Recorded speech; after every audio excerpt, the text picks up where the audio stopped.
Selamat malam. Assalamualaikum warahmatullahi wabarakatuh. Waalaikumsalam warahmatullahi wabarakatuh. Malam juga, Ibu. Mohon maaf, ini ada tambahan ya, karena kemarin kita baru 2 kali, seharusnya sebelum UTS itu 3 kali ketemuan kita. Oke, Anda sambil ini ya, sambil, iya, iya Mbak Kartika, silahkan hati-hati di jalan. eh Apa ini tadi? Oke, mungkin Anda masih di jalan atau apa gitu ya, nggak apa-apa. Tapi kita menyelesaikan 3 kali pertemuan kita, gitu ya. Dan untuk selanjutnya mungkin minggu depan UTS ya. Insya Allah, Nah, Bu. Yes. oke, minggu depan itu UTS. Kita kepengennya seperti apa UTS-nya? Apakah dibikinkan soal gitu terus Anda menjawab, atau bikin karya tulis, atau apa? Biasanya Bu, kami mengikuti mengikuti aja Bu. Nah, Misalnya kalau itu kan biasanya, makanya sekarang nggak biasa. Saya menawarkan kepada Anda, boleh milih, silahkan. Kalau pilihannya begini, kalau misalnya Anda bikin karya, itu berarti di UAS nanti, misalnya artikel gitu ya, artikel. Tapi di UTS-nya Anda hanya menyebutkan, saya mau menulis ini gitu, temanya ini, judulnya ini. Nah, baru tulisannya yang asli, yang sudah komplit itu nanti diberikan di UAS. Atau Anda mau ujian biasa ya, ada ada pertanyaan, kemudian ada jawaban, dan biasanya jawabannya Anda pasti eh, tanya di ChatGPT ya. Jangan ya, maksudku boleh aja tanya juga boleh, tetapi tolong diedit, di ditambahi, dikurangi dan segala macam, karena supaya jawabannya jangan seragam semua. Aneh nanti saya memberi nilai kepada ChatGPT, bukan kepada mahasiswa, bukan kepada manusia gitu. Nah, monggo silakan, mana yang mau Anda pilih? Bu Yuli, mohon izin Ibu mau bertanya. Ya, Berarti kalau yang untuk pilihan nomor satu yang Ibu tawarkan itu dalam bentuk artikel ya Bu, nanti goalsnya atau betul. bagaimana? Oh iya Ibu. Artikel, atau bisa juga begini Mbak, kita bikin itu, kalau ini gini ya, tawarannya gini. Misalnya kita mau bikin book chapter. Ini berapa sih jumlah mahasiswanya satu kelas ini, berapa orang? 15 biasa Bu. 15 ya, full ya. 15 bener ya. Nah, kalau misalnya 15 tulisan itu sudah bisa jadi book chapter. Jadi kita bikin tema, kita kita apa namanya? Menentukan bareng-bareng, bukan saya yang menentukan. Kita menentukan bareng-bareng eh, mau bikin apa. Satu orang misalnya eh, 4.000 sampai 5.000 kata. Nah, itu kita sudah bisa bikin book chapter yang bisa ada ISBN-nya, tapi tidak dicetak ya, tidak dicetak. Jadi berbentuk eh, buku PDF saja, seperti itu. Itu murah sih, kalau mau bikin seperti itu murah, paling eh, nggak sampai 1 juta biayanya ya, biayanya. Dan itu nanti bisa bisa gampang lah itu kalau biaya itu gitu. Nah, eh, tapi kita harus sepakat.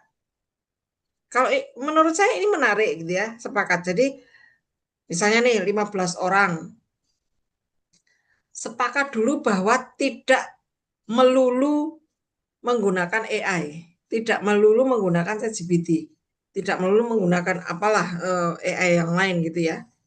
harus ada pemikiran Anda, harus, supaya tidak malu-maluin kalau jadi buku, gitu kan, karena itu akan menjadi kenang-kenangan Anda sampai nanti. Lalu satu, kesepakatannya harus itu. Lalu yang kedua, kita sepakat 15 orang ini tidak boleh sama tema tulisannya, gitu kan. Jadi nanti kita bikin ada skenarionya nih, si A nulis tentang ini, B nulis tentang ini. Nah, itu kita sepakati apa yang mau kita tulis. Nah, kalau sudah 15 tulisan masukin ke percetakan, masukin ya gitu kan, bisa kita uruskan itu. Dan tentu hasil kan itu butuh proses ya. Anda ini semester berapa sih? Semester 2 ya? Kedua, Iya, Semester 2. Nah, berarti semester 2 itu kan biasanya sampai Agustus ya. Agustus semester ini sampai Agustus. Nah, itu Agustus belum jadi. Jadi nanti mungkin ambillah sebulan 2 bulan. Saya nggak tahu ya kalau misalnya percetakannya, kok percetakan sih, apa, penerbit. Nah, kalau misalnya penerbitnya bisa cepat ya mungkin 1 bulan 2 bulan bisa selesai. Nah, nanti saya kasihkan kepada Anda, toh bentuknya PDF gitu ya. Jadi kita sama-sama punya ini. Anda bisa dipakai Anda untuk kenang-kenangan, saya juga gitu kan. Nah, itu bisa jadi bentuknya artikel tapi bukan artikel untuk jurnal, untuk book chapter kayak gitu. Nanti mungkin saya kasih template gitu ya, saya kasih template supaya kita seragam lah kayak gitu. Gimana? Itu yang pertama. Nah, kalau misalnya itu dipilih, kalau misalnya itu Anda sepakat untuk itu, maka UTS-nya tetap, karena kan secara apa namanya, secara administrasi Anda tetap harus UTS gitu kan. Saya diberi kewajiban untuk memberi Anda UTS. Makanya UTS-nya itu yang mudah saja. Isinya adalah semacam ringkasan atau saya mau tema saya ini, judul saya ini. Nah, misalnya kayak gitu. Jadi nanti di akhir di UAS itu Anda sudah mengumpulkan benar-benar tulisannya itu. Misalnya seperti itu. Itu pilihan pertama. Gitu Mbak Susan, Mbak Sausan. nah, menarik Oh itu iya, Bu. baik Ibu. Sangat menarik Ibu sebenarnya itu Ibu. Tapi kok sebenarnya itu kan berarti ada tapinya. Tapi kan sekarang yang hadir di kelas baru beberapa teman ya Bu ya, baru beberapa mahasiswa. Sisanya yang lain kan kita belum tahu. Mungkin setuju Nah, atau enggak gitu. oke. Berarti eh ini berapa sih? 1, 2, 3, 4, Dua orang yang 5, 6, hadir 6 Bu. orang. Nah, gini aja. Mungkin tidak sekarang. Waduh, karena minggu depan ya UTS-nya ya. Mungkin kita beri waktu lah, sehari atau 2 hari gitu Anda menentukan. Anda kan punya grup nih, yang nggak ada saya, yang pokoknya Anda punya grup. Nah, silahkan Anda bicarakan di situ tawaran saya ini, lalu saya nanti diberitahu. Tapi Bu, izin Bu, Ya, membuat buku bebas temanya Bu ya. Kemarin kami memang pernah melakukan hal itu juga di Lumar Timur. Jadi teman-teman media membuat satu buku itu diisi oleh beberapa teman-teman wartawan. Temanya di bidang, akhirnya jadilah buku dari temanya, judul bukunya itu Dari Sugian ke Rinjani. Alhamdulillah satu buku itu udah jadi sampai sekarang ini. Mungkin itu, nah, yang mungkin yang menjadi kendala kita menghubungi teman-teman yang nggak hadir pada malam hari ini, Bu. Kalau misalnya kita 6 orang ini bisa membuat sebuah buku dengan tema kita masing-masing, kalau bisa juga nggak jadi masalah, Bu. Misalnya nggak harus 15 orang itu gitu. ya nggak bisa dong. Satu kelas biar biar biar asik gitu loh. Ini hasil karya teman-teman angkatan sekian gitu loh. Ya, Bu, nanti kita koordinasikan sama teman-teman. Ini kayak Ya, Tapi kalau misalnya Anda memang mau, misalnya 6 orang ini atau berapa orang atau bertiga atau berlima atau terserah lah. Kita mau bikin yang di luar konteks mata kuliah ini boleh. Kalau itu bisa berapapun gitu loh. Tapi kalau ini ya hasil kelas, hasil kelas gitu. Halo? Izin Ibu, Ya, silakan, Mbak.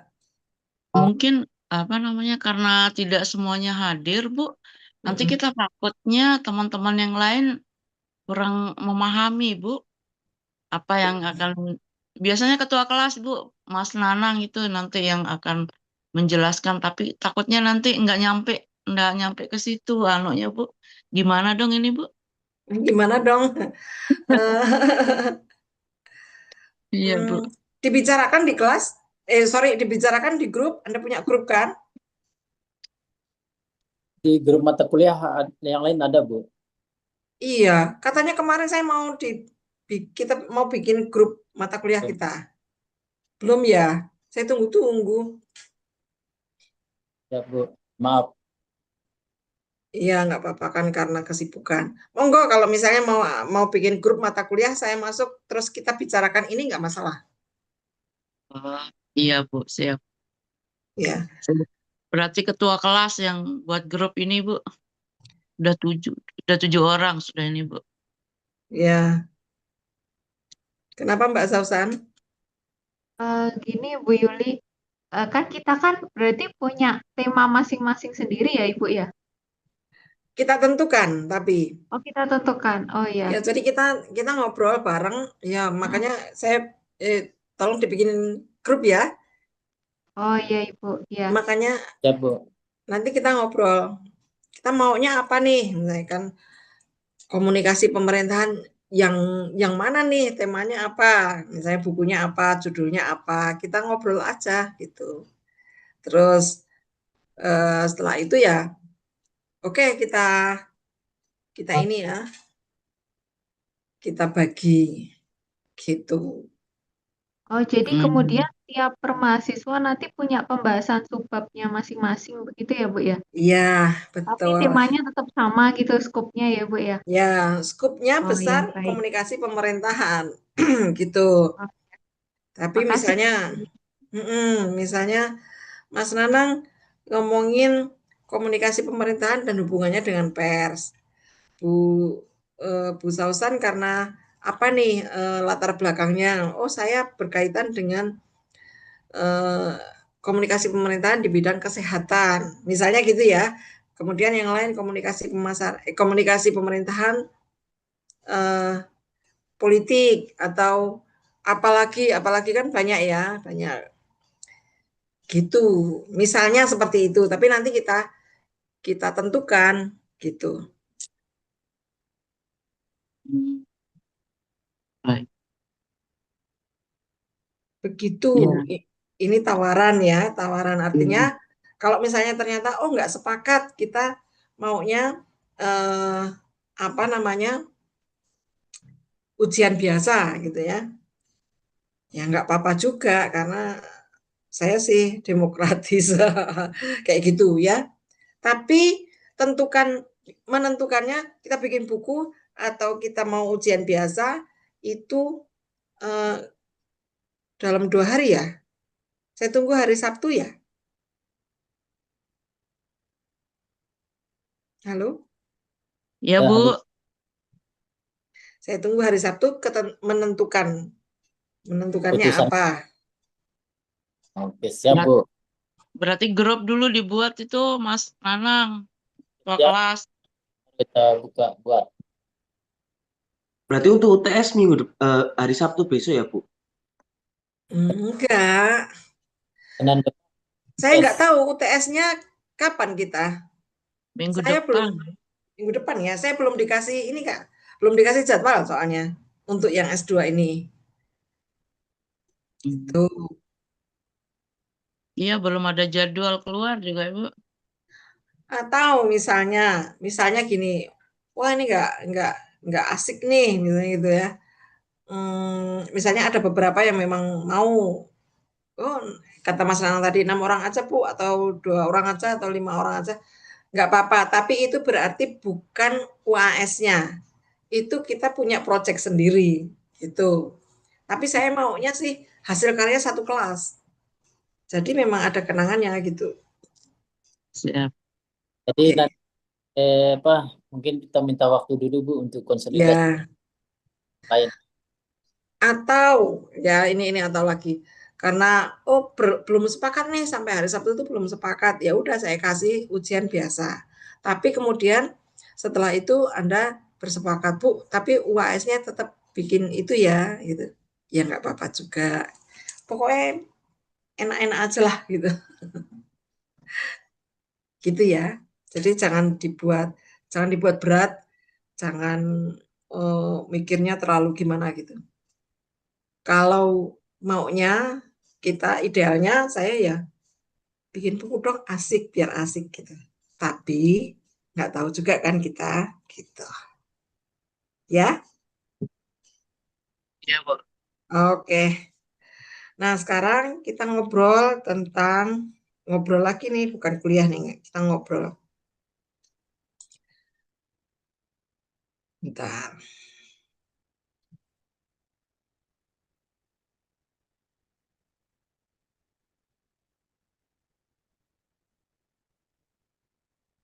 Oh sorry, keliru.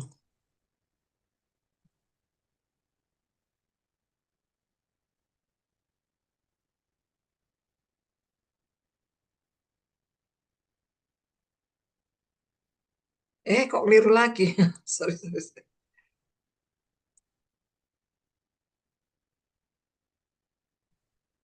Oke, sudah kelihatankah Sudah Bu. judulnya di situ komunikasi pemerintahan dan demokrasi. Sebentar. Oke, ini ya. Kalau saya begini sudah berganti belum layarnya, gambarnya?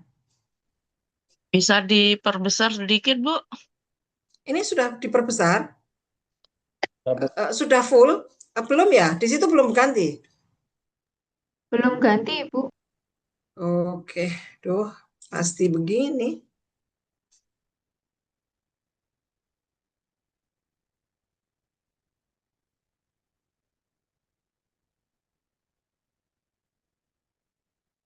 Sekarang udah ganti? Sekarang udah besar? Masih kayak tadi, Bu. Komunikasi pemerintah dan demokrasi, kan, Bu? Mm-mm. Hmm.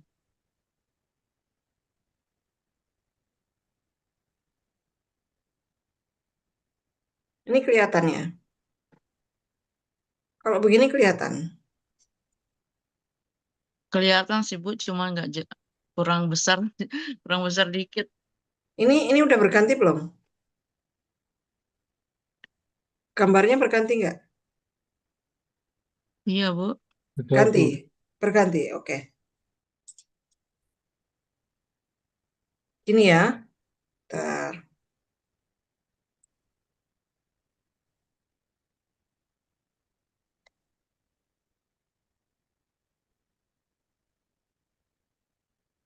Jadi kita ngomongin ini komunikasi pemerintah dan demokrasi karena sebetulnya sih ada beberapa macam di komunikasi pemerintahan di pemerintahan yang seperti apa gitu ya. Tapi kita ngomongin yang demokrasi aja. Ya, oke.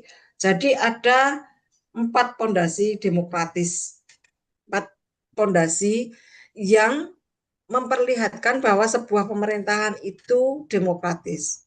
Satu adalah transparansi dan akuntabilitas. Ini kita ngomong nanti. Kemudian partisipasi deliberatif. Lalu ada kepercayaan publik dan terakhir adalah etika komunikasi. Kita ngomongin nanti saya jelaskan. Oke. Ya.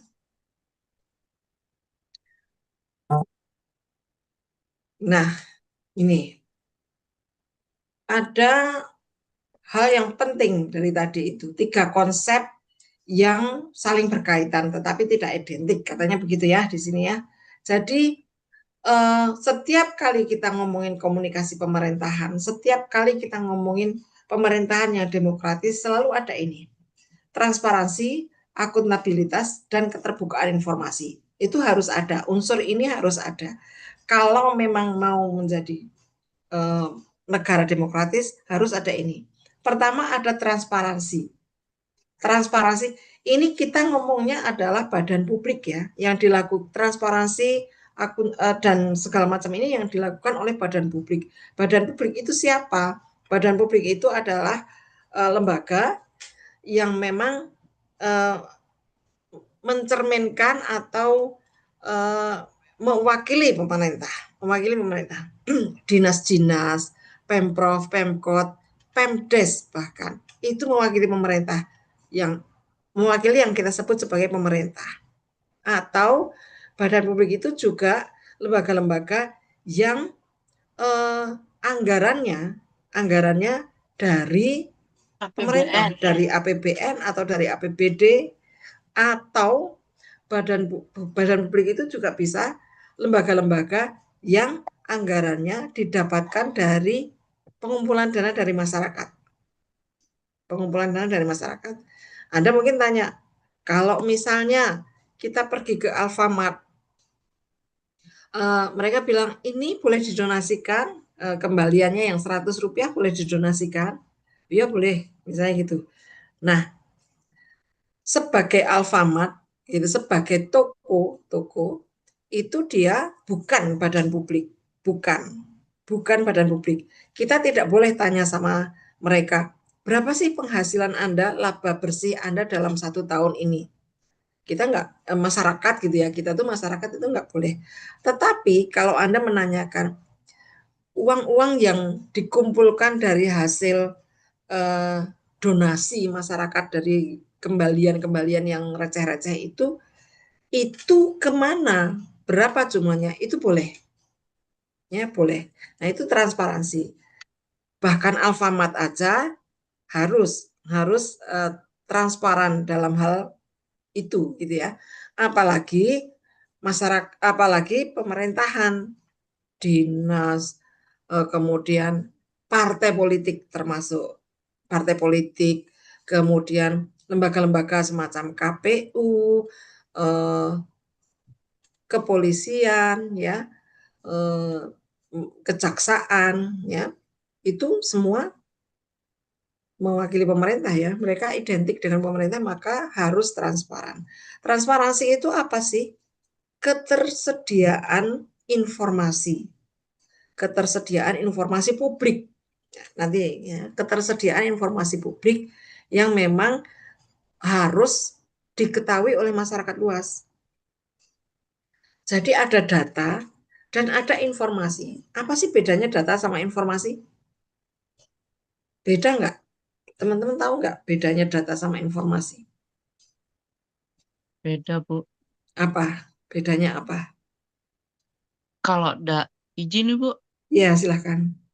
Kalau data harus disertai dengan angka-angka, harus disertai dengan penjelasan. Kalau informasi, apa namanya, biasanya yang kita terima seperti informasi bahwa besok akan ada pemadaman listrik dari jam 1 sampai jam 3, itu informasi. Kalau misalnya ini, angka-angka dalam APBD, Ya, itu data apa informasi? data dan informasi, Bu. Datanya gimana, Dat- informasinya gimana? Data itu kan sudah ada bahwa dana desa untuk anggaran 2026 jumlahnya 1,1 miliar misalnya. Itu data dan informasi kita dapatkan. Sudah ada datanya dan informasinya bahwa ini informasi data untuk desa A 1,1 miliar. Sudah dituliskan datanya, Ibu. Nah, mungkin kalau itu ya bisa informasi karena orang langsung tahu. Orang langsung tahu, oh berarti desa A ini akan mendapatkan uang 1 miliar. Ya. Itu bisa dimaknai sebagai informasi iya. Tetapi kadang-kadang bahasa pembukuan, bahasa anggaran pemerintah itu ya, misalnya untuk pembangunan, aduh saya lupa ya istilah-istilah. Coba Anda cek deh, ya APBN, APBD kabupaten mana gitu. Itu tidak semua orang ngerti maksudnya.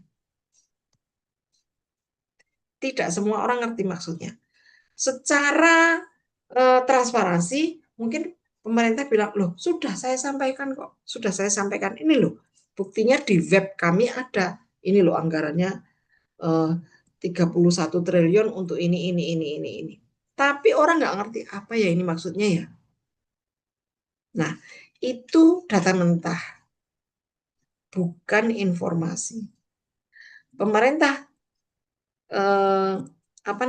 kebanyakan gitu ya, kebanyakan pemerintah itu hanya melaksanakan transparansi ini hanya untuk menggugurkan kewajiban sesuai undang-undang supaya dia tidak terkena pelanggaran. Oh, ini tidak melaksanakan undang-undang sekian, nomor sekian, pasal sekian, dan segala macam.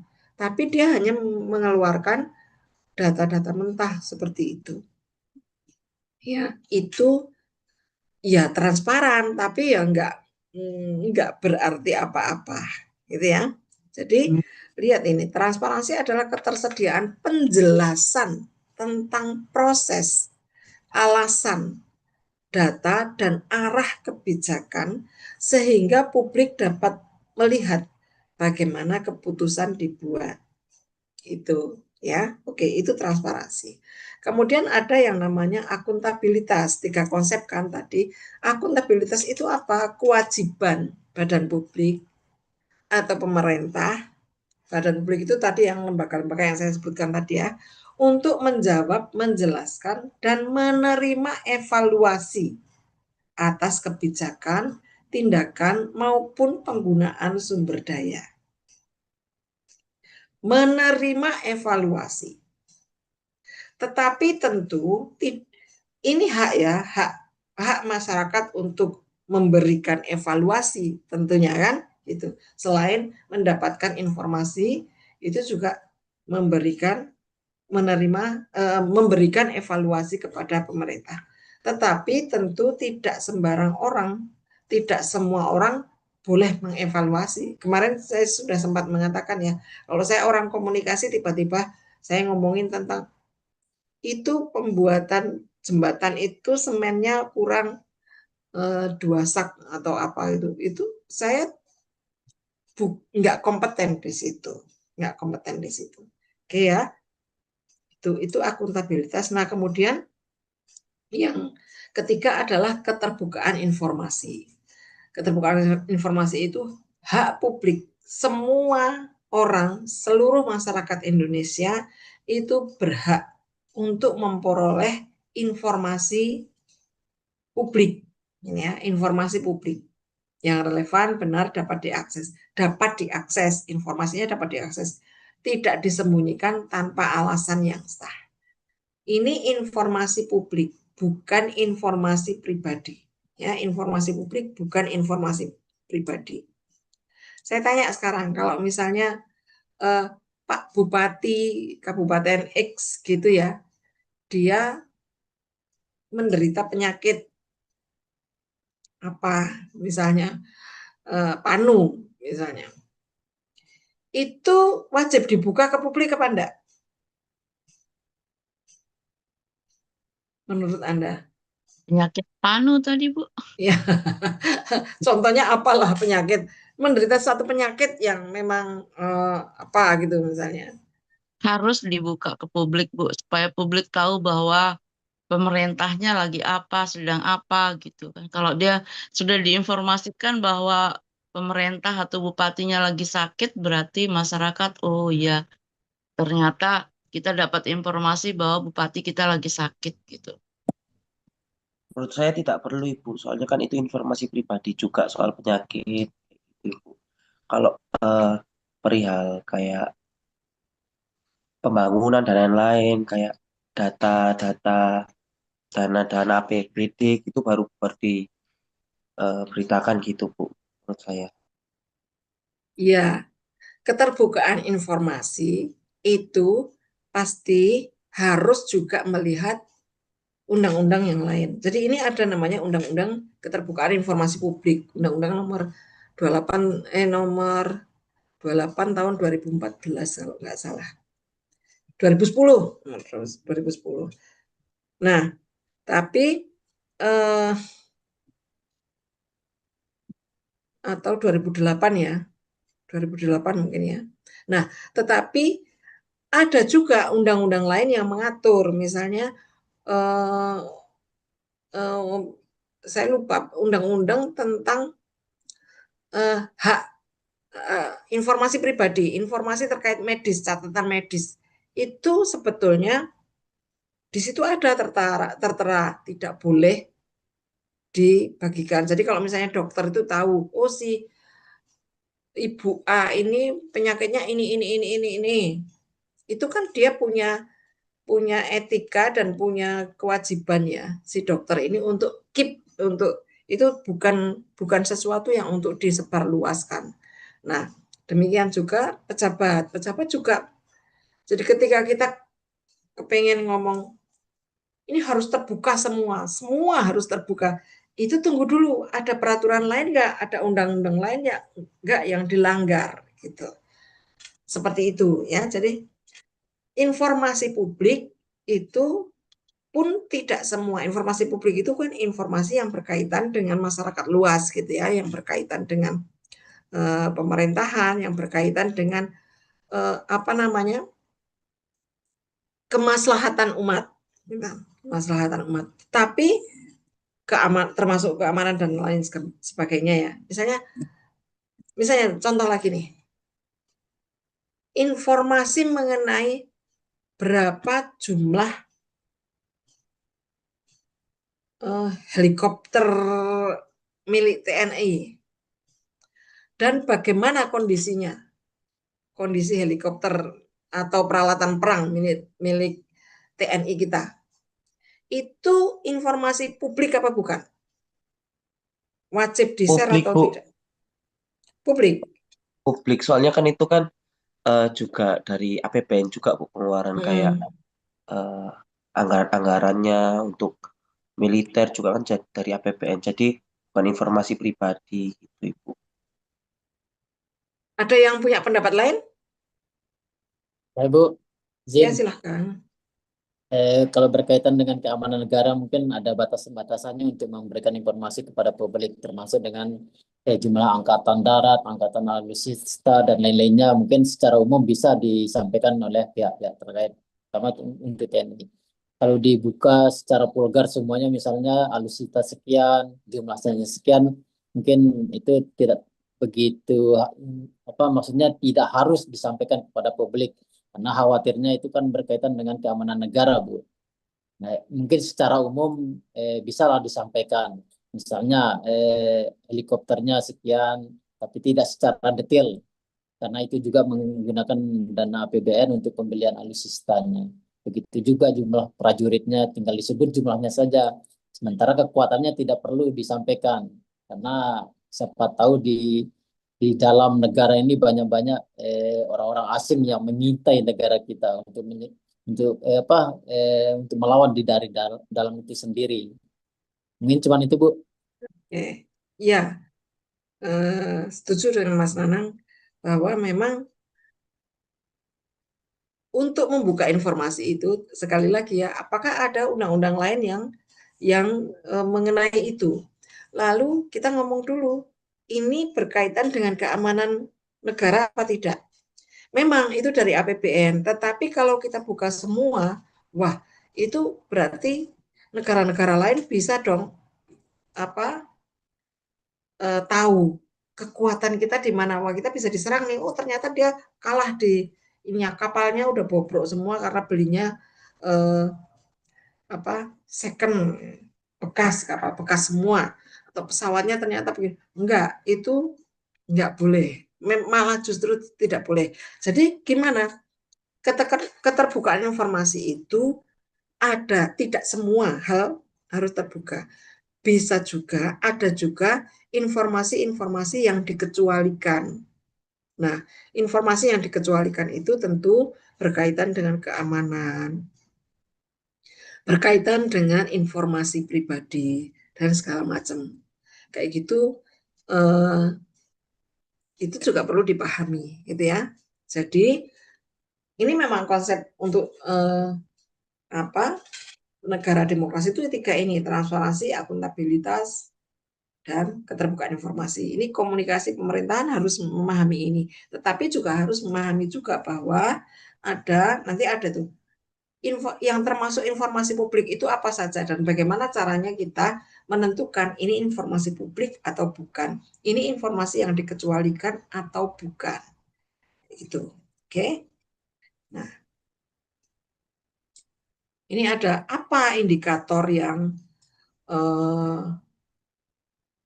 untuk mengukur bahwa komunikasi di sebuah negara, bahwa komunikasi pemerintahannya itu benar-benar terbuka, ya. Sudah berganti ya gambarnya ya? Sudah berganti? Sekarang gambarnya indikator komunikasi. Ya Bu, udah. Oke. Nah, satu, bahwa bahasa yang digunakan itu harus jelas. Tidak boleh bias. Tidak boleh bias. Dan kalau misalnya itu ada istilah-istilah teknis ya, yang kan tidak semua orang tahu, itu harus dipilihkan kata-kata atau dijelaskan dengan kalimat yang mudah dimengerti oleh semua orang, gitu. Ini kalau informasi dari pemerintah ya, harus seperti itu. Nanti lain lagi ceritanya kalau kita ngomongin ini pengamat atau apa, itu beda lagi. Yang kedua adalah relevan. Relevan itu informasi yang dijelaskan itu yang memang berdampak kepada masyarakat. Ini informasi tentang apa saja, termasuk tentang kebijakan ya, Nah, itu harus berkaitan dengan masyarakat. Kemudian tepat waktu. Ada informasi-informasi yang hadir, yang disediakan, tetapi waktunya sudah berlalu gitu. Baru informasinya muncul. Ya nggak jadi terbuka, nggak jadi transparansi. Semakin sedikit, ini prinsip komunikasi ya, semakin sedikit informasi yang kita sampaikan, semakin sedikit informasi yang diterima oleh orang lain, oleh masyarakat dalam hal ini, maka kemungkinan untuk salah persepsi itu lebih besar. Apalagi kalau ini berkaitan dengan masyarakat banyak, maka kemungkinannya adalah muncullah gosip-gosip, muncullah rumor, muncullah gibah, muncullah spekulasi. Dan apalagi kalau sekarang eranya era digital, informasi itu cepat banget berkembangnya, dalam hitungan menit, tidak perlu hari, tidak perlu jam, menit, ya, menit. Nah, kemudian indikator lainnya adalah data atau sumber itu bisa diverifikasi, ya, bisa diverifikasi. Oke, kemudian saya lanjutkan dulu ya. Akuntabilitas itu berjalan melalui proses menjelaskan, menanggapi, dan memperbaiki.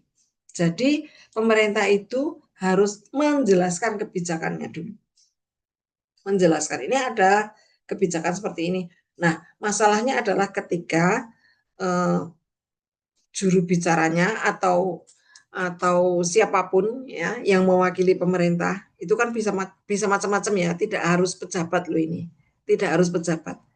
Media itu sebetulnya juga aktor. Nanti kita ngomongin itu. Kalau kita ngomongin aktornya siapa, nah media itu bisa juga menjadi aktor. Karena apa? Karena media itu juga memberikan narasi, memberikan framing terhadap berita-beritanya dia. Gitu. Nah, ini kita ngomongin ke sini dulu. Ada kebijakan yang dijelaskan. Kemudian pemerintah terbuka untuk menerima masukan atau menerima kritik. Ya. Nah, kalau misalnya itu memang bisa, ya kebijakannya diperbaiki. Tapi kalau sudah jadi undang-undang, itu kan berarti kalau misalnya mau jadi undang-undang, itu kan ada prosesnya ya, proses. Pasti ada salah satu tahapan itu menerima tanggapan dari masyarakat. Tahapannya adalah tahapan untuk menunggu tanggapan dari masyarakat. Masyarakatnya bisa, ya tidak harus masyarakat seluas samudera ya, tapi misalnya pihak kampus, akademisi, atau organisasi profesi dan lain sebagainya. Kayak gitu. Ya, oke. Nah, kalau ini partisipasi. Partisipasi itu yang seperti apa sih? Ya, kita ngomongin. Partisipasi itu yang seperti apa? Kita program pemerintah itu memang sudah menerima partisipasi dari warga apa belum? Menurut Anda?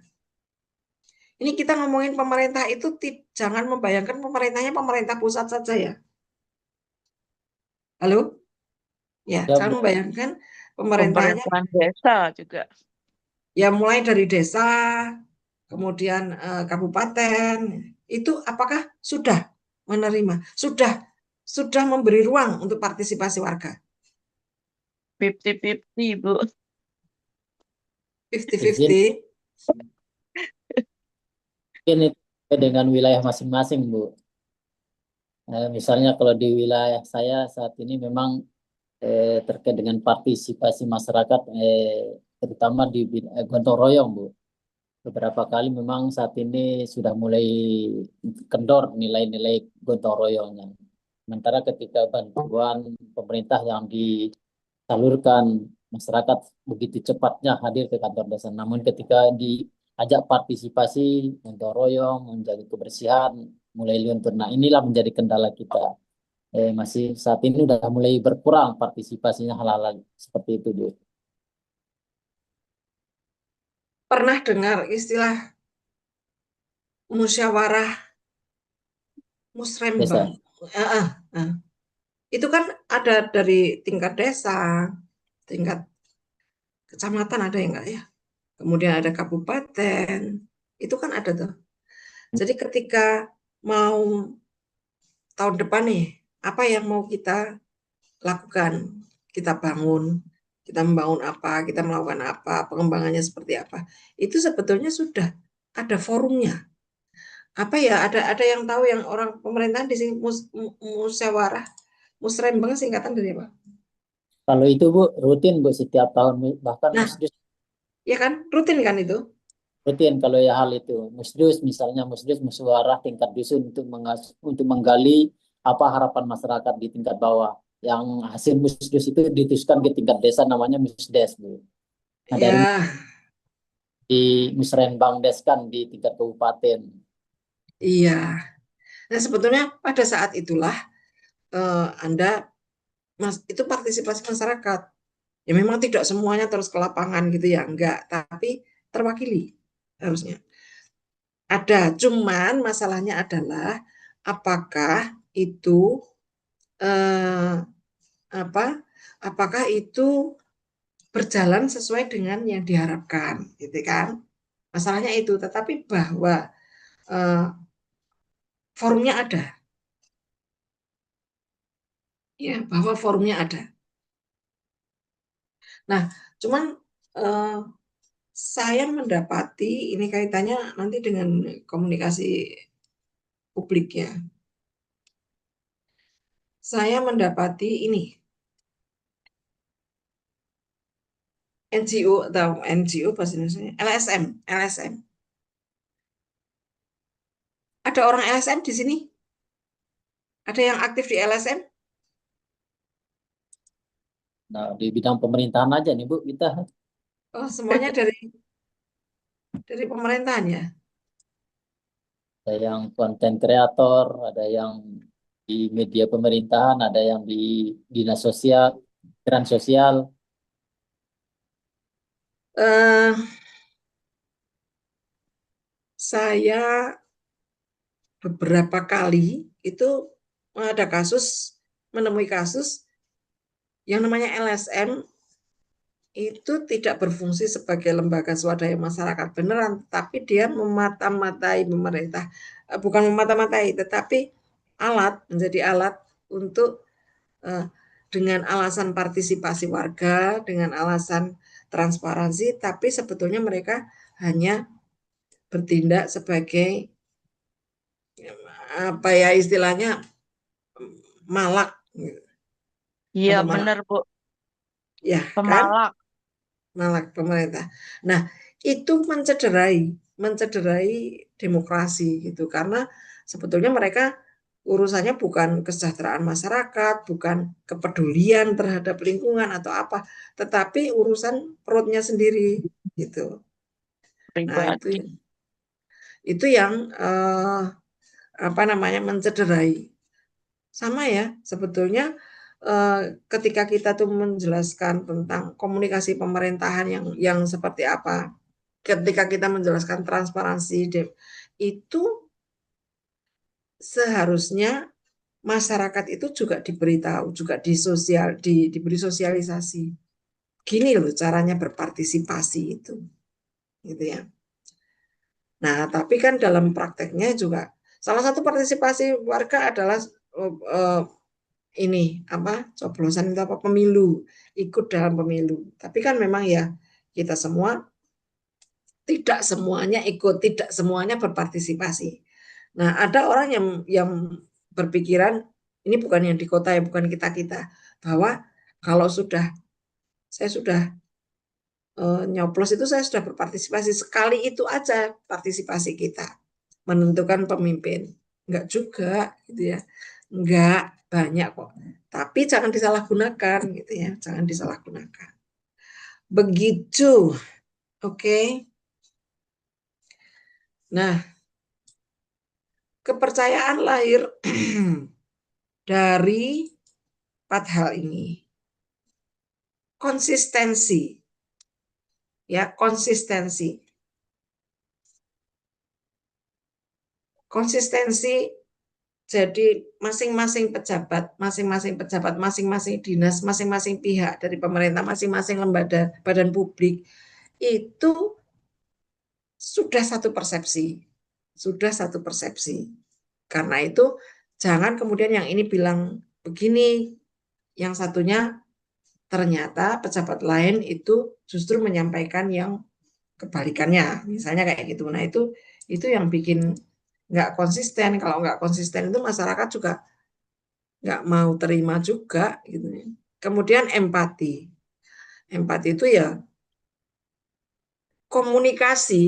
komunikasinya, intonasi, pemilihan kata, ekspresi, gestur dan segala macam itu ya harus kelihatan, harus memperlihatkan bahwa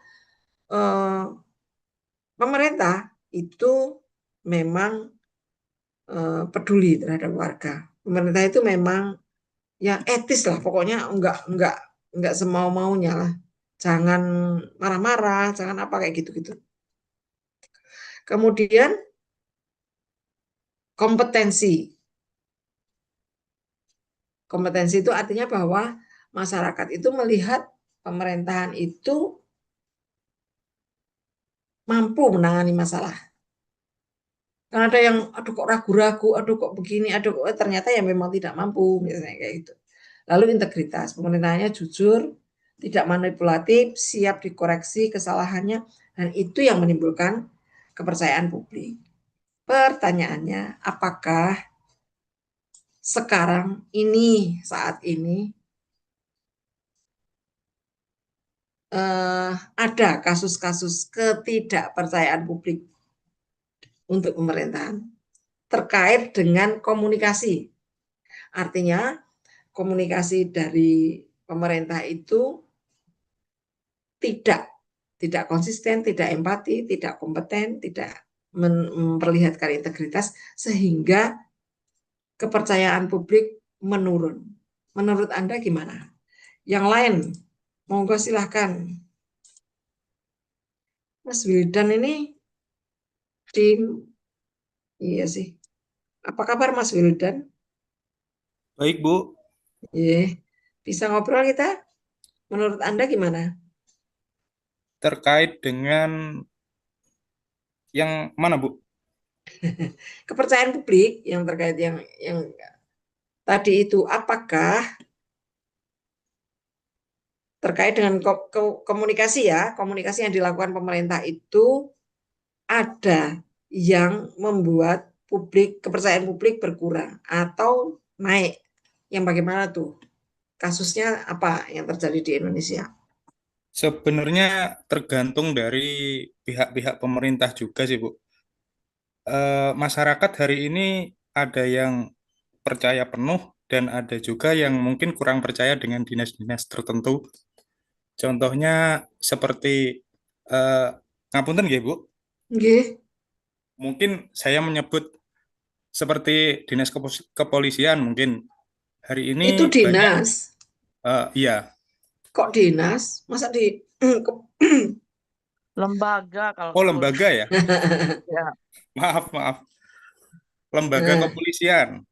Hari ini masyarakat sudah mulai kurang percaya dengan para bapak-bapak polisi karena kesalahan mereka mungkin terlalu banyak dan membekas. Akhirnya masyarakat mungkin sudah hilang kepercayaan kepada mereka mungkin, Bu. Terus ada juga yang hari ini lebih percaya mungkin ke pemerintah yang bagian ini seperti apa ya, pihak desa mungkin pihak desa hari ini juga mulai sedikit percaya karena keterbukaan informasi tadi terkait dengan anggaran, mungkin PAD sekian, APBD sekian, seperti itu. Oke, monggo ada yang lain? Mohon izin, Bu. Silakan, Mas. Iya. Terkait masalah komunikasi ini, Bu ya. Kan beberapa kali sering terjadi, entah itu memang disetting seperti itu atau memang sengaja atau memang kurang persiapan terkait penyampaian apa namanya yang kasus ini loh, Bu. Kereta api ya, yang pertama kereta api. Ya, itu dari menterinya sendiri kalau nggak salah gitu.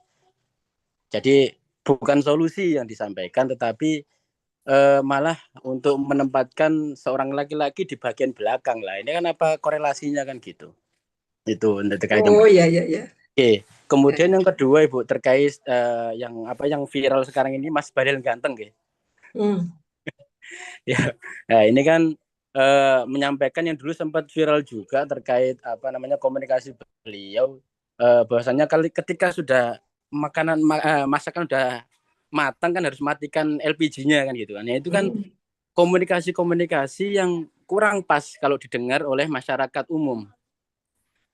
Baik itu masyarakat yang berpendidikan atau enggak ya, itu kami rasa kurang pas gitu loh. Apakah memang seperti itu apa ya, kita nggak tahu ya, apakah itu memang settingan dari pemerintah untuk menyampaikan hal seperti itu atau memang beliau-beliaunya itu kurang siap ketika mau menyampaikan hal-hal yang dikira itu sebagai solusi masyarakat kan gitu. Itu ya, jadi ya akibat komunikasi yang kurang pas itu, jadi ya mungkin saya rasa banyak sekali masyarakat yang kurang respect ya terkait dengan pemerintahan saat ini, kompetensi terutama ini, Bu. Ya mungkin itu, Bu, sedikit dari kami. Oke, monggo ada yang lain lagi? Izin, Ibu. Oke, selain Mas Nanang siapa? Baik, Ibu, izin, Ibu. Oh iya, silakan Mas. Oke, terima kasih, Bu, untuk kepercayaan publik kepada pemerintah hari ini. Saya kira tertumpu pada presiden, Ibu. Karena kenapa? Kita ngomonginnya latarnya komunikasinya ya. Baik, Ibu. Karena kenapa saya lihat dari beberapa informasi-informasi baik itu dari kalangan pejabat maupun dari informasi media sosial, di mana empat-empatnya ini ya, masih sangat kurang ataupun kurang masuk Ibu dari pemerintahan hari ini, karena dari mulai konsistensi di mana para pejabat hari ini yang saya lihat ada miskomunikasi. Kemarin ada Pak Purbaya ya salah komunikasi sama yang tertangkap hari ini itu Kepala PGN Ibu, di mana anggaran yang tidak disetujui untuk membeli fasilitas MBG itu dilanjutkan. Sehingga ini ada kesalahan informasi ataupun memang miskomunikasi antar pemerintah. Begitu Ibu. Yang kedua, itu empati, di mana empati hari ini apakah mungkin gaya komunikasinya Pak Prabowo yang memang latar belakangnya militer, sehingga yang saya lihat tertampak arogansi dari Bapak antara ketika acara-acara formal yang saya lihat ada bahasa gue, ada bahasa lo, sehingga ada arogansi menurut saya begitu Ibu. Baik Ibu. Terus untuk kompetensi publik ini untuk menangani masalah sering ada Ibu, mulai dari kebijakan-kebijakan dari MBG, sehingga terus ada koperasi yang miskom lagi antara karena yang bersangkutan tidak dapat informasi yang menggaji kopdes seperti itu Ibu.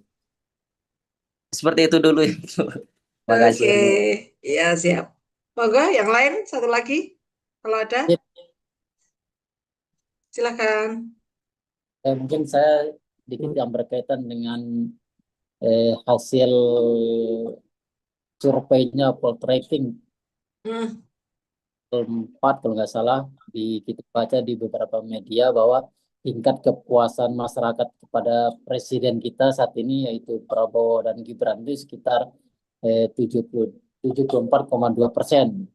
Nah, kalau saya menilainya itu kayaknya bertolak belakang sekali dengan banyaknya isu-isu di masyarakat, baik itu tentang keracunan di MBG, belum aktifnya Koperasi Merah Putih, dan yang lainnya. Sementara hasil survei di Poltreking itu sangat tinggi sekali kepuasan masyarakat. Nah, apakah itu salah satu cara pemerintah untuk memberikan informasi bahwa mereka atau pemerintah ini sudah bekerja secara maksimal untuk masyarakat? Seperti itu, Bu.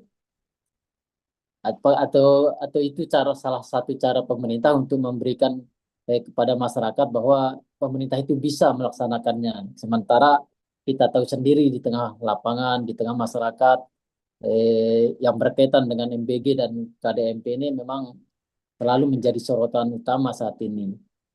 Nah, di balik itu semua kok tiba-tiba tingkat kepuasan masyarakat itu sangat tinggi. Ataukah itu salah satu strategi pemerintah untuk melakukan komunikasi secara politik atau gimana, Bu? Ya, kalau dulu-dulu, ini saya ngomong yang terakhir dulu ya. Kalau dulu-dulu itu kan terutama ketika pemilu ya, ketika pemilu itu kan persaingannya persaingan lembaga survei, gitu kan kalau dulu tuh. Jadi hasil survei itu sudah menjadi wah kalau yang di sana menangnya calon ini gitu ya. Wah itu sudah seolah-olah itu adalah sebuah kebenaran, padahal kan belum gitu ya. Dan itu kan juga harus dilihat berapa tingkat ininya ya, apa istilahnya kalau dalam survei itu tingkat biasnya itu berapa kayak gitu. Nah mungkin kita harus tahu, harus lihat dulu siapa nih anggaran Poltreking ketika melakukan survei tingkat kepuasan pada pemerintah itu yang membiayai siapa dulu. Tuh. Karena pasti bisa terbaca dari situ. Tapi ya mungkin itu adalah salah satu cara pemerintah untuk menaikkan tingkat kepercayaan. Salah satu cara mereka untuk berkomunikasi dengan masyarakat. Cuman kan ya ini bukan era zaman 20 tahun yang lalu gitu ya, atau 30 tahun yang lalu, tahun 98 atau sebelum tahun 98 gitu ya. Jadi kita sudah lebih pinter sekarang. Karena apa? Karena internet sinyalnya kenceng di mana-mana. Mudah-mudahan ya, mudah-mudahan. Jadi ya karena dengan sinyal internet yang kencang itu ya kita bisa cari informasi-informasi dari mana-mana kayak gitu. Nah, kemudian itu ya, itu salah satu cara, memang seperti itu, salah satu cara untuk berkomunikasi dengan masyarakat. Itu. Ini tergantung apa tujuannya. Satu itu bisa. Ya, kemudian kalau Mas Faisal tadi ngomongin apa ya, tentang empat-empatnya ini tidak ada sama sekali ya. Nah, ini karena ini forum kelas gitu ya, saya nggak bisa ngomong, kecuali kalau forumnya di anu ya, di apa namanya, warung kopi gitu ya. Wah, pemerintah saiki itu piye gitu, misalnya kayak gitu ya. Tapi karena ini di forum kelas ya saya nggak bisa ngomong kayak gitu. Memang kita lihat mungkin di awal pertemuan saya pernah ngomong gini, kayaknya kita tuh harus melakukan pelatihan public speaking kepada para pejabat ini. Mereka kok tidak dibekali dengan itu, gitu ya.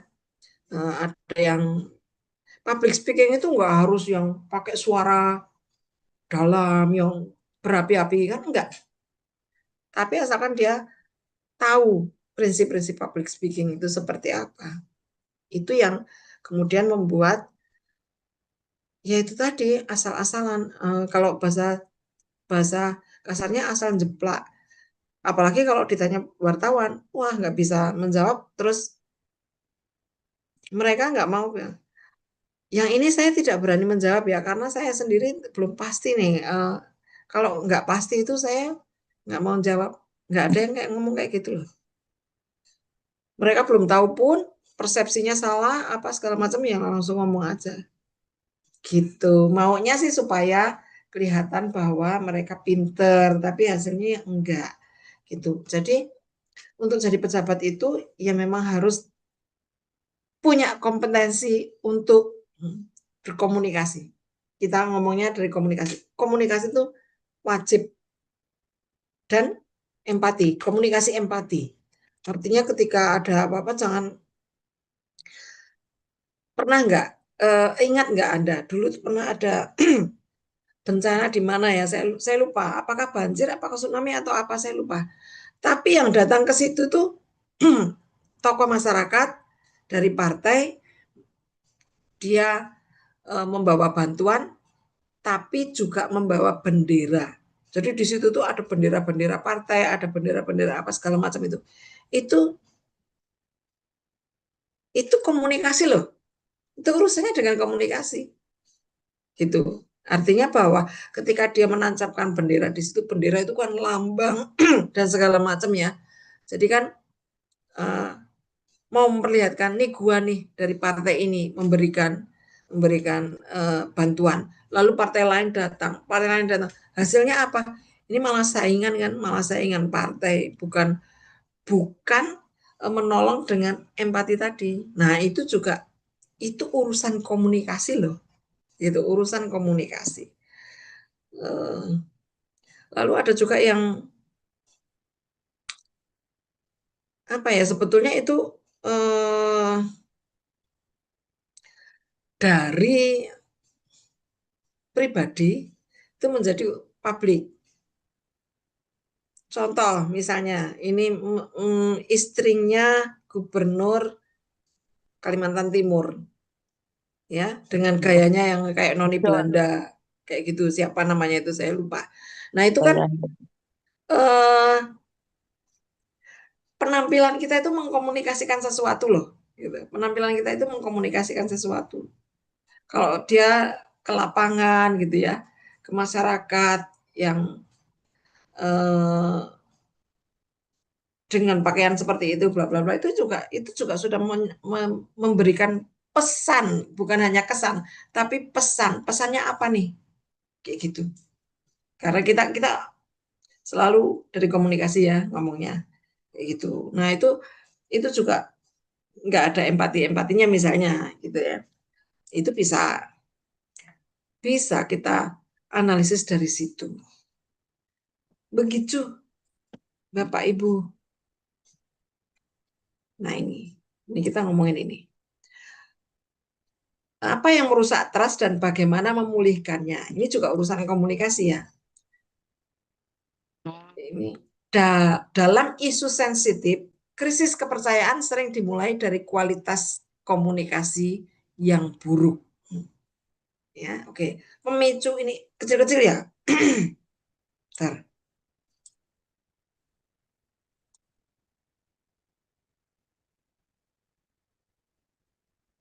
Saya belum sempat ngedit ini tadi soalnya. Ada pemicu orang tidak percaya lagi itu, satu, informasi terlambat atau informasi berubah-ubah.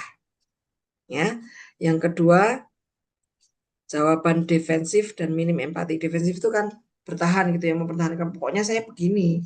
Ya pokoknya begini, pokoknya saya benar kayak gitu.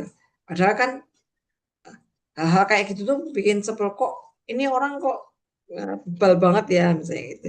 Kemudian ketidaksesuaian antara pesan dan tindakan.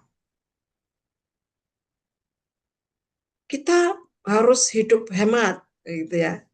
Masyarakatnya yang hidup hemat, dianya enggak, misalnya gitu. Kemudian menutup-nutupi data atau fakta penting.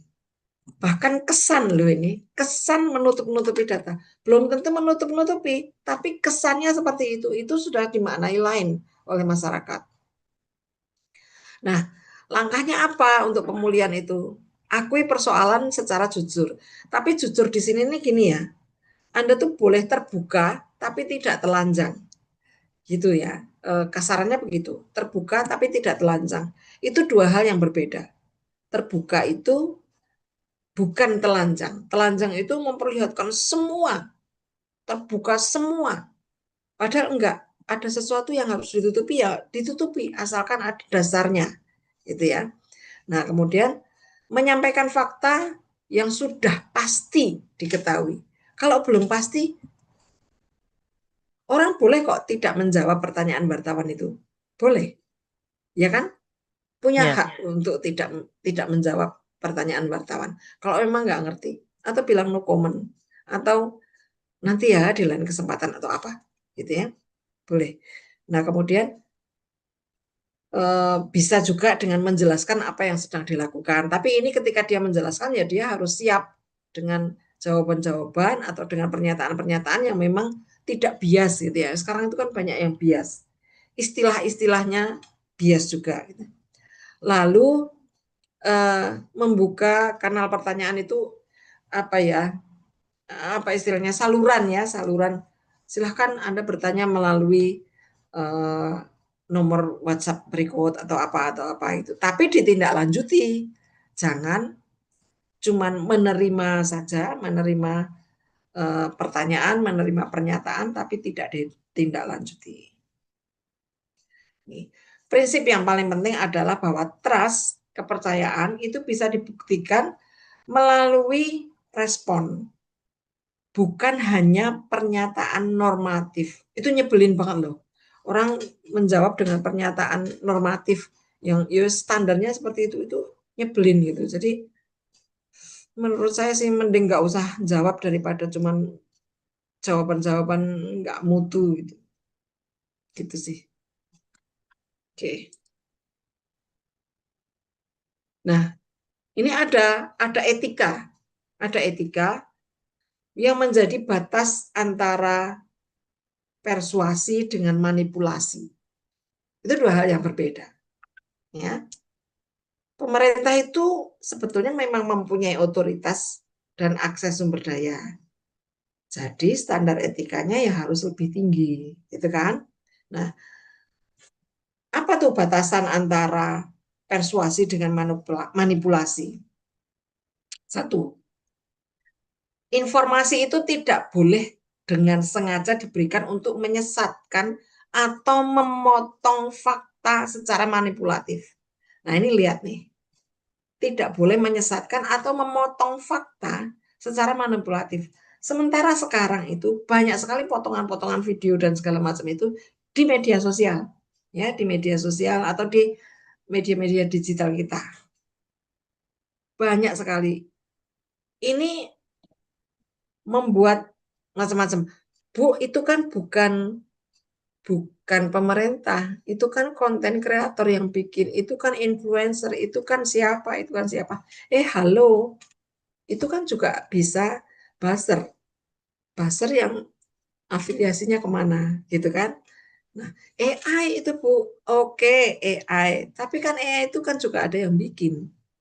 Ini pakai AI, yang bikin siapa? Skenarionya itu aktor intelektualnya siapa? Yaitu ini sekarang ini dengan sangat mudah untuk memotong-motong video orang dan segala macam itu ya. Nah, kemudian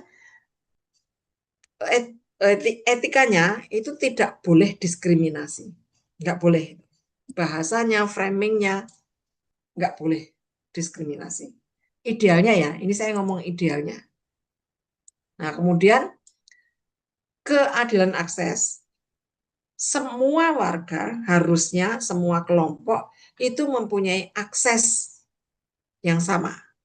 Akses untuk menerima informasi, akses untuk menyampaikan informasi itu yang sama. Lalu proporsional. Jadi ketika menyampaikan pesan, ini tadi kan bagaimana supaya menaikkan trust. Ketika menyampaikan pesan itu ya harus mempertimbangkan dampak sosial, mempertimbangkan macam-macam. Saya kasih contoh. Saya lupa di forum apa. Presiden itu pernah ngomong begini, siapa itu yang bikin video tentang MBG, yang mengkritisi MBG? Tolong Pak, itu dikumpulin ya video-videonya. Nanti mau saya tonton.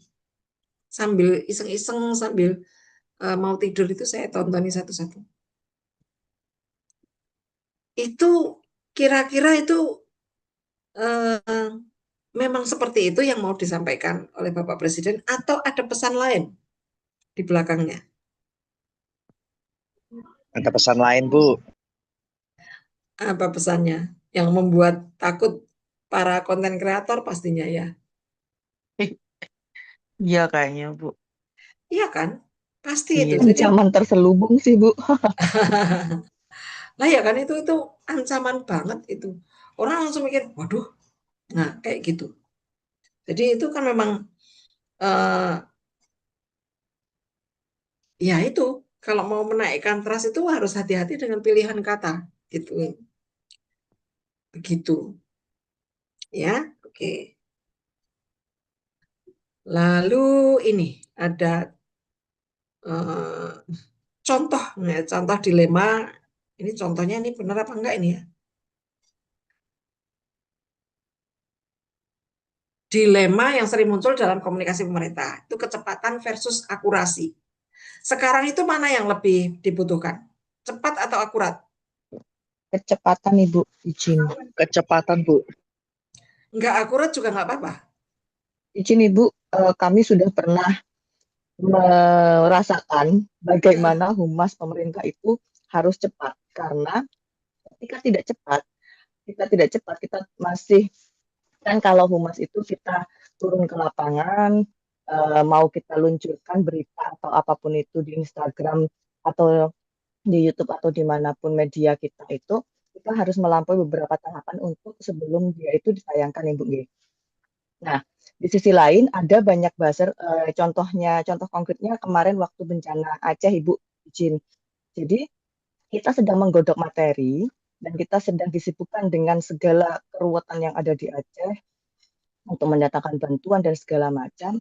Datanglah buzzer yang kita sebut mereka dengan konten kreator, buzzer berkedok konten kreator yang seperti disampaikan Bu Yuli tadi.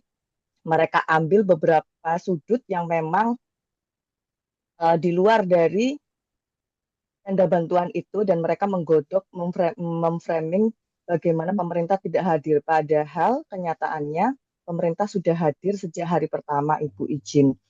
Untuk di Kemensos sendiri, Direktur Bencana Alam, itu kami punya Direktur Bencana Alam, Ibu-ibu, padahal minggu depan beliau mantu, Ibu. Tapi beliau begitu dapat kabar dari Aceh, beliau langsung terbang. Malam itu juga, Ibu, langsung ke Aceh. Padahal itu sebelumnya sudah janjian sama saya untuk ngasih seragam buat Pak Menteri dan Bu Menteri. Setelah ngasih seragam, beliau langsung berangkat ke Aceh, Ibu. Padahal minggu depannya beliau mantu dan itu udah nggak karu-karuan di Kemensos itu udah berangkat semuanya. Di sana itu ada tim tagada dan segala macam. Memang listrik dan alat komunikasi tidak bisa bekerja, jadi kami tidak bisa update. Nah, kita kan kalau udah di daerah bencana kan ya nggak sibuk dengan gadget kita kan, Ibu. Yang pegang gadget kan memang hanya tim humas saja. Nah, itu setelah tim humas sampai ke Jakarta, kita bikin beritanya, kita godok narasinya bagaimana sambil menunggu informasi perkembangan dari lokasi bencana alam. Nah, itu dalam proses beberapa hari itu kita udah keduluan sama buzzer-buzzer bayaran itu, Ibu, yang bilang pemerintah nggak ada lah apa, padahal polisi, TNI, semuanya Basarnas, Basarnas apa sih? Ya pokoknya ada lah di sebelahnya sebetulnya gitu Itu ya. semua padahal di sebelahnya dan Kemensos itu memang karena tenda yang pengungsi besar itu memang sangat banyak orang dan ada beberapa yang memang dikasih tenda sendiri, Bu. Kalau memang ingin mendirikan tenda di luar dari tenda utama, silahkan untuk dibangun sendiri-sendiri dengan keluarganya tenda-tenda kecil. Yang digodok buzzer, yang itu, Ibu, satu tenda terpencil bilangnya, mana ini? Kok cuman segini aja bantuan? Astagfirullah, itu kita nangis-nangis, Ibu, di kantor. Udah kayak, gitu. Itulah Lalu apa salah yang dilakukan dengan adanya pemberitaan si buzzer-buzzer ini, konten buzzer-buzzer ini? Nah, akhirnya konten dari kementerian yang terkait, meskipun kita sudah klarifikasi, kita melakukan pembenaran-pembenaran berdasarkan fakta-fakta yang ada, tetap aja, Ibu.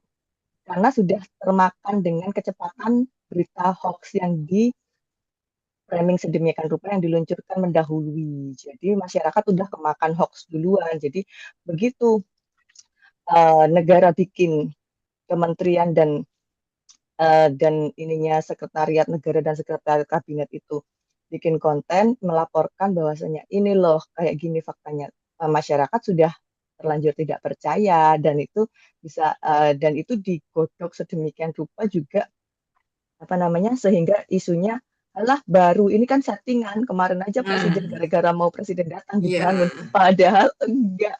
Nah, itulah di situ kita udah kesel, kita udah ya Allah ya udahlah ya gitu. Iya, oke. Berarti jawabannya kalau sekarang ini adalah kecepatan, tapi tetap harus akurat. Karena kalau enggak jadi bulan-bulanan lagi. Betul, gitu kan? Ibu, betul. Tapi akhirnya lagi. kita sebenarnya serba salah ya, Ibu, di media. Kalau kita nunggu akurasi yang terlalu akurat juga kurang cepat keduluan, tapi ya itulah. Berarti yang harusnya pemerintah punya buzzer, Mbak. Harusnya, Ibu, ya. Iya. Makanya dulu itu pernah ada wacana buzzer itu diakui sebagai profesi. Dulu tuh pernah ada wacana itu. Tapi hilang begitu saja. Dan saya setuju. Karena buzzer itu jangan membayangkan buzzer itu hanya untuk politik saja ya. Buzzer marketing itu banyak. Biayanya mahal. Harusnya kalau diakui sebagai profesi, maka mereka itu punya kode etik. Kalau profesi itu kan harus punya kode etik. Nah, itu. Saya sih setuju, tapi kok nggak jadi ya. Cuman masalahnya adalah siapa yang mau mengakui saya buzzer. Gitu kan. Jadi, Bu, sepertinya sudah ada buzzer-buzzer yang dibayar oleh pemerintah, influencer-influencer, tapi mereka implisit, nggak serta-merta. Jadi kan semakin kesini semakin banyak influencer-influencer yang pintar dalam mengolah bahasa dan komunikasinya bagus.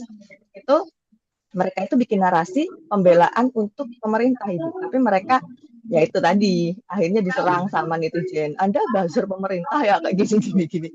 Tapi sepertinya begitu sih Bu, karena Iya. setiap kali ada berita blunder, beberapa buzzer ini ada sekitar 5-6 akun yang saya ikutin dan mereka itu bagus-bagus sekali memang penyampaiannya untuk take over berita-berita miring di terkait pemerintah. Itu memang komunikasinya bagus, cara menyampaikannya juga anak muda sekali dan memang apa ya, lebih menyenangkan untuk didengar dan lebih mudah dipahami daripada bahasa yang disampaikan oleh pejabat-pejabat yang sedang doorstop di depan media Oke. itu. Siap. Oke Mbak, itu ya. Tadi apa ya ini ya? Aduh. Sampai di mana tadi sampai ini. Kemudian tadi ya, ini tadi kecepatan dan akurasi untuk saat ini adalah kecepatan. Kemudian persuasi atau manipulasi. Nah, kalau ini ya harusnya jawabannya adalah persuasi, gitu ya. Harusnya jawabannya. Harus itu. Karena kalau manipulasi, wah, gitu ya. Kacau itu. Mas Ricardo, tolong di mute dong. Ricardo Mahendra, tolong di mute ya. Oke. Nah, kemudian stabilitas versus transparansi. Gitu. Sejauh mana pemerintah boleh menahan informasi demi mencegah kepanikan. Nah, ini ada aduh saya tuh lupa tidak menjadi host. Jadi Ricardo tolong di mute dong. Iya Bu, ini HP saya yang satunya ini kena air. Mohon izin sebentar Bu. Iya. Kemudian sejauh mana pemerintah boleh menahan informasi demi mencegah kepanikan. Stabilitas versus transparansi. Jadi ini perlu juga. Ada beberapa informasi yang mungkin kalau di-share itu membuat, dimatiin aja yang satu, oke. Kalau di-share itu membuat panik. Seingat saya, mungkin saya lupa, nanti tolong di zamannya Jokowi dulu itu tidak ada informasi mengenai kenaikan BBM, kenaikan harga BBM. Ya tahu-tahu naik gitu aja. Nggak ada. Nggak tahu ya kalau lupa.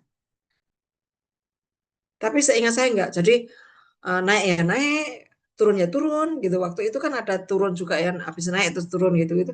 Nggak ada, nggak diinformasikan. Dan itu tidak menimbulkan kepanikan atau tidak menimbulkan ras. Orang kemudian pergi ke SPBU terus antri lama sekali ngapain juga gitu. Kalau udah antri gitu dapat full tank mobil atau motor apa ya besok nggak beli lagi kan ya. Masyarakat tuh ya aneh-aneh saja nih ya. Kemudian ada kepentingan umum versus citra institusi. Nah ini harusnya ya gimana nih? Anda mau milih yang kepentingan umum atau citra institusi?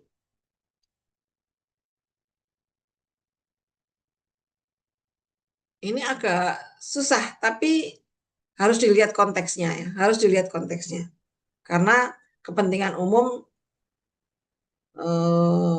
penting, citra institusi juga penting. Pokoknya citranya jangan hanya sekedar branding ya. Terus brandingannya kayak gini tapi aslinya bukan sekedar itu. Tapi ya memang harus pemerintah itu harusnya ya memang citranya harus baik. Cuman gimana caranya membuat baik itu? Kalau tadi ada yang ngomongin tentang polisi ya. Polisi yang sekarang mungkin sangat berbeda dengan polisi sekian tahun yang lalu. 10 atau 15 tahun yang lalu. Dulu itu lembaga kepolisian itu punya standar bahasa. Jadi kalau misalnya gunakan helm untuk keselamatan Anda di jalan bla bla bla bla. Bikin spanduk gitu ya. Kalimatnya panjang.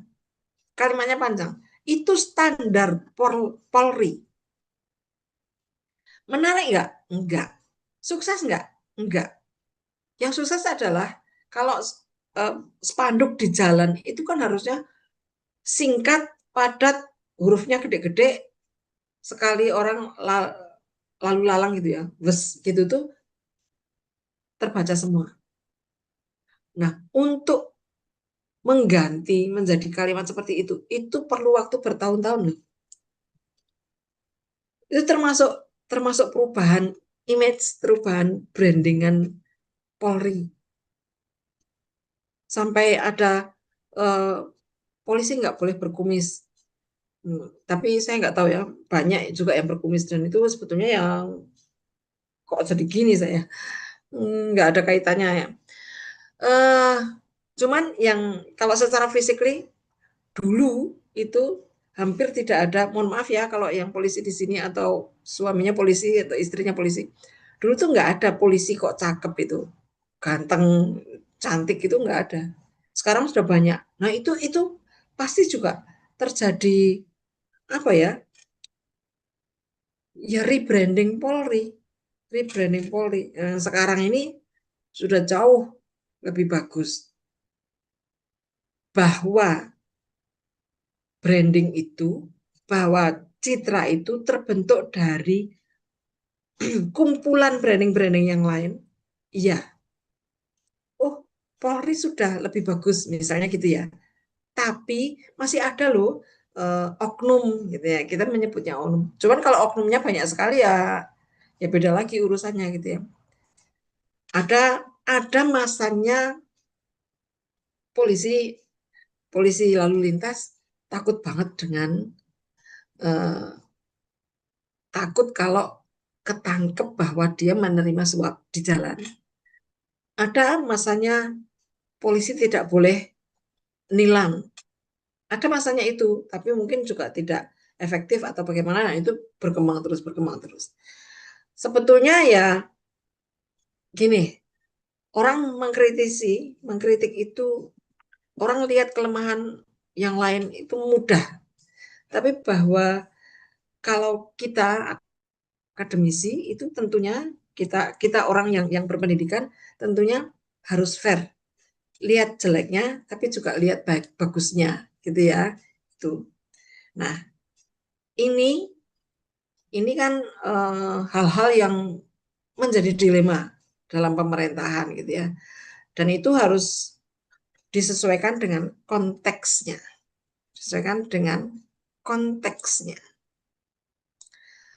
Oke. Sampai di sini ada pertanyaan atau ada yang mau disampaikan? Kalau ini sudah berapa? 11 orang. Mungkin 11 orang. Nanti ya, saya lanjutkan yang tadi ya Mbak Sri ya dan Mas Nanang. Yang tadi yang mau UTS atau UAS tadi loh. Izin Bu. Nanti ya. Silakan. Mungkin teman tadi sudah saya buat grup Bu, WA grup. Oke. Share obrolan itu bisa gabung. Oke. Silakan langsung aja gabung. Bagi teman-teman yang belum mungkin silakan.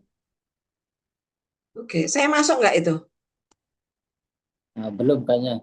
Nah, bisa tinggal diklik aja Bu, bisa langsung masuk itu kan. Di mana itu? Obrolan. Bu, di obrolan. Oke.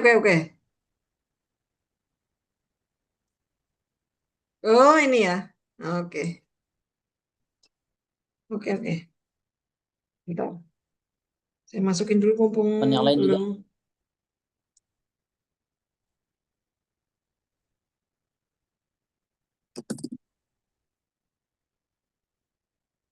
Oke, Mas. Nanti saya masuk. Ya, Bu. Ya, gitu ya. Saya tunggu sampai Sabtu, nanti bagaimana keputusannya saya manut. Oke? Karena mungkin saya harus juga dimintai soal untuk UTS kan. Jadi kalau sudah ada kesepakatan, saya bisa dengan mudah menjawab atau membuat soal. Gitu. Oke, siap. Terima kasih ketemuan kita malam ini. Sampai ketemu di ketemuan-ketemuan selanjutnya. Semua ketemu. Assalamualaikum. Terima kasih Waalaikumsalam. banyak Ibu. Waalaikumsalam Waalaikumsalam warahmatullahi warahmatullahi wabarakatuh. wabarakatuh. Salam, Bu. Teman-teman yang lain bisa gabung langsung di grup itu. Sudah Siap, gabung Kakak. ketua kelas. Ini tugasnya apa ya? Tinggal kita mengiyakan apakah kita siap membuat buku atau tidak. Belum ada tugas, Mas. Gas. Oke, baik, Bu Sri. Terima kasih. Sama-sama, Mas Gagah.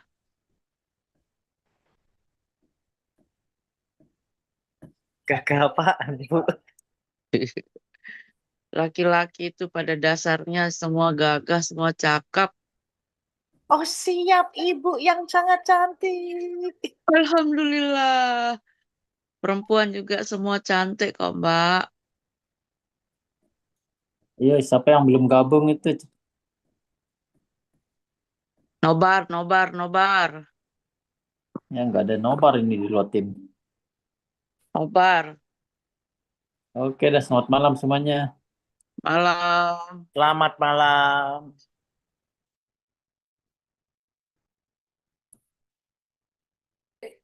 Bu Sri monitor sudah keluar, Bu.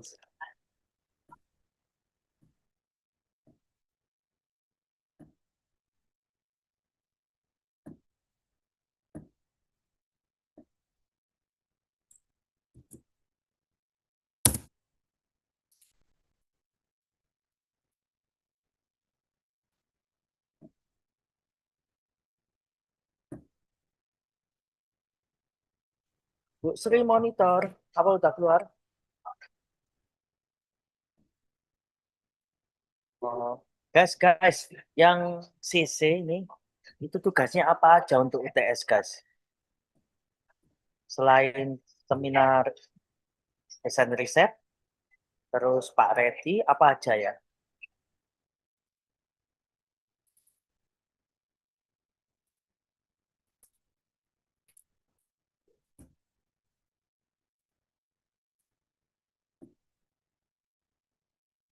Kayaknya belum ada tugas, Mas. Selain itu.